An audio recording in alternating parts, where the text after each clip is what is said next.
Free will is not an illusion, and free will does not exist. How can this be? Let's look at the problem with fresh, modern eyes. In the past, we relied on very inaccurate but very emotive concepts: spirit, soul, gods who commanded the elements, heaven and hell, and many others. They were very coarse but did their job. They allowed us to function, to talk about our experiences, about ourselves and other people.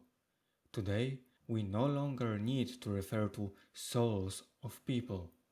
We know better. We study cognition, perception, memory, language. We study emotions, feelings, motivation. We study personality types. Today, we understand that our minds are complex systems comprised of many parts, many interacting processes. Soul is of no use to us now. Then, why do some of us still cling to the concept of free will? We not only meet people that believe we're endowed with something like free will, but we also hear people saying free will is an illusion, everything is determined. To see the absurdity of the situation, imagine listening to a serious debate about whether souls really exist or are they merely illusions. What would it even mean to say that my soul is just an illusion? It doesn't make sense. Today, both camps point to some feeling of free will as something given in experience that just has to be accounted for, either by affirming the reality of free will or by saying that it's just an illusion. What experience are you talking about? I shout in dismay. I don't have that. No, really, I don't. And the funny thing is, neither do you. Just as you don't experience a soul or spirit animals, you don't experience free will, whether or not you think it's ultimately just an illusion. So what are those professional philosophers and inquisitive people arguing about? What are they talking about? The answer is so simple, it's shocking. What they mean is simply the experience of making a decision.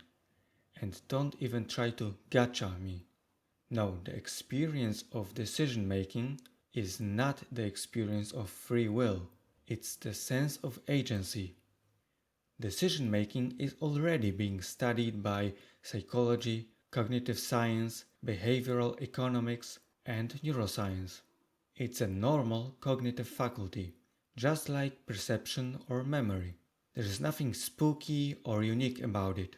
We don't argue about metaphysics of memory. We don't argue about metaphysics of decision making. It's fully in the purview of science as we know it. It's time to ditch free will in favor of modern concepts we already know and recognize. We already study self-control, inhibition, and willpower. These crucial cognitive faculties allow us to choose best course of action in a given situation. They are not infallible, of course, but they work well in normal circumstances. Self-control allows us to choose an action that we expect will have better long-term outcomes than another action that would give us an immediate but smaller reward. A simple example would be our choosing to wait and cook a good meal instead of opening that bag of chips. It's not some metaphysically strange phenomenon, it's a brain process. Scientists have correlated this function to various areas in the prefrontal cortex, the part of the brain that's just above our eyes. We can easily ditch free will while still maintaining other useful concepts, most notably responsibility.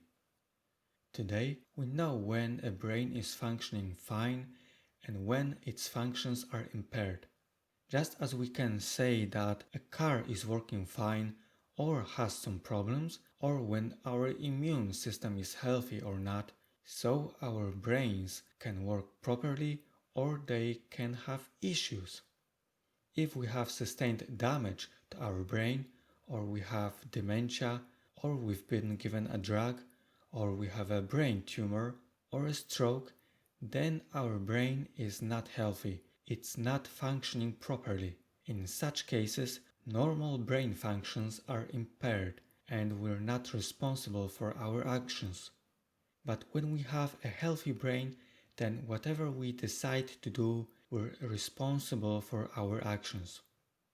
There are some very common misconceptions that people make. The first one is the belief that if we accept that the brain decides, then we're not really free. If the brain decides, we're compelled to do what the brain decides. This is a major mistake. You and your brain are not two separate entities. Your brain cannot force you to do anything.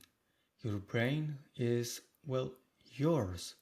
You are deciding using your brain. In fact, your brain is one of the most important parts of you.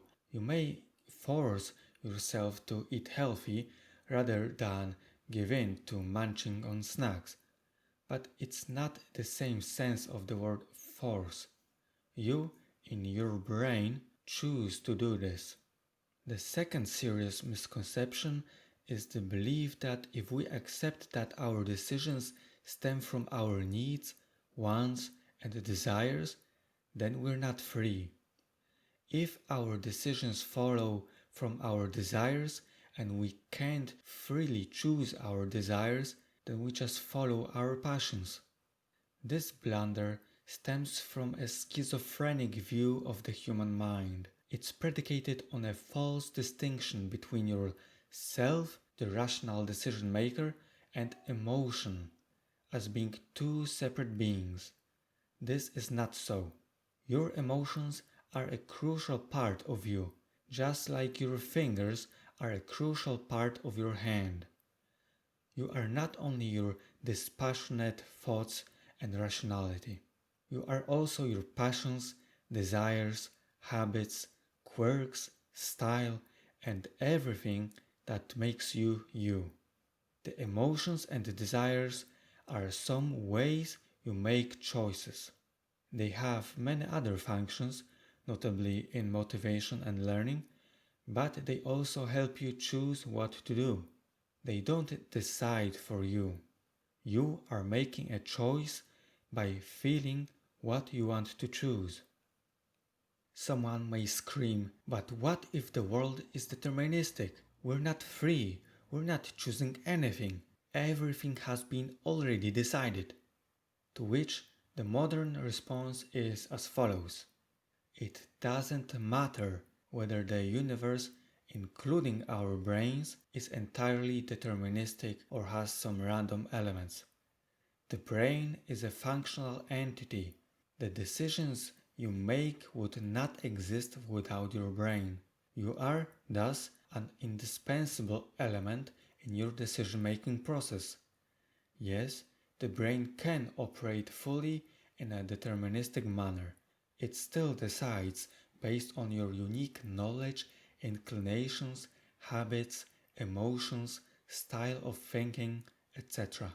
What makes your decision your free decision is not your being withdrawn from the causal substrate of the world. It's your functioning in a healthy, not coerced way based on your individual preferences, thoughts, and so on.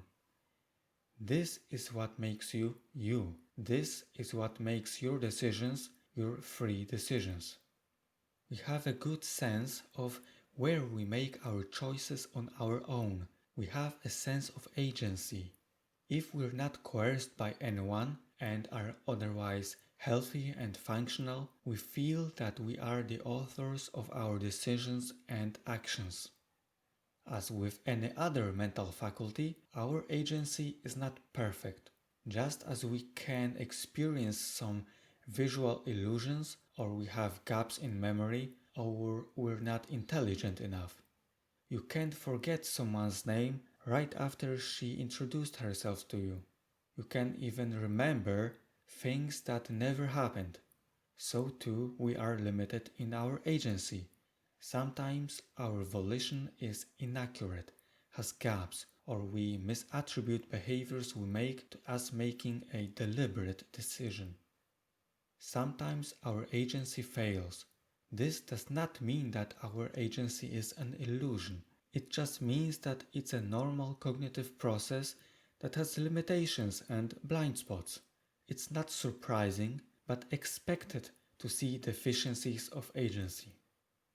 Some experiments show that our conscious making of a decision is slightly behind some important brain events that are actually responsible for making the decision.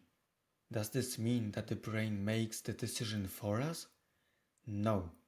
The neocortex lags behind various subcortical structures, so you sense your own choice a bit after you made it.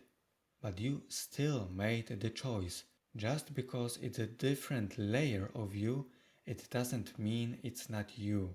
You can, and in fact you do, make unconscious free choices. Generally speaking, scientists are not interested in studying free will.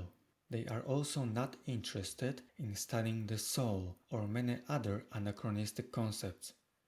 But they do study mind, cognition, and brains. This makes for a good heuristic to see what is a valuable concept to use and what to dispense with. We got rid of souls and gods. It's time to ditch free will for good. We are rational and emotional agents. The faculty that allows us to will, to intend, to exert self-control, to decide and choose between alternatives, that makes us responsible and accountable for our decisions and actions is agency. We don't have free will, nor do we experience having free will. We have volition or agency, and we experience a sense of agency. I am not saying that free will is an illusion. I am saying that free will is invalid as a concept altogether. Science has moved away from it.